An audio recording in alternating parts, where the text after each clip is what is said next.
Bonjour Christelle Pierre, vous êtes notre correspondante à Abidjan. Christelle, qu'est-ce que la justice reproche exactement à Charles Blé Goudet ? Eh bien, il était accusé, entre autres, d'actes de torture, d'homicide volontaire et de viol commis lors de barrages d'autodéfense par lui ou ses partisans pendant la crise ivoirienne de 2010-2011.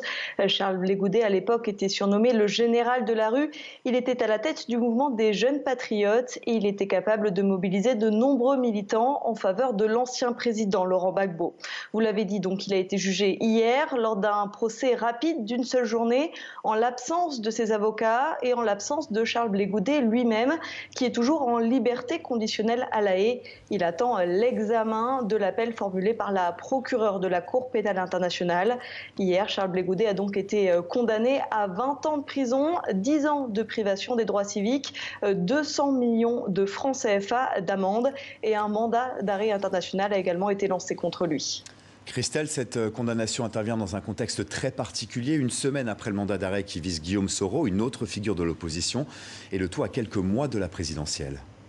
Oui, le porte-parole de Charles Blé Goudet, Youssouf Diaby, a d'ailleurs réagi. Il a dénoncé une dictature, un état de non-droit, et il accuse le président Alassane Ouattara de vouloir écarter les figures de l'opposition à l'approche de l'élection présidentielle qui est prévue en octobre prochain. Déjà mardi dernier, une coalition de l'opposition, dont le parti de Charles Blé Goudet est membre, avait dénoncé des dérives dictatoriales après le mandat d'arrêt lancé contre Guillaume Soro. Le président Alassane Ouattara, lui, a répondu à ces critiques. Samedi, il a réaffirmé l'indépendance de la justice ivoirienne. Nul n'est au-dessus des lois, a-t-il déclaré. Le droit sera appliqué à tous, candidats ou pas. Christelle Pierre, correspondante à Abidjan, merci.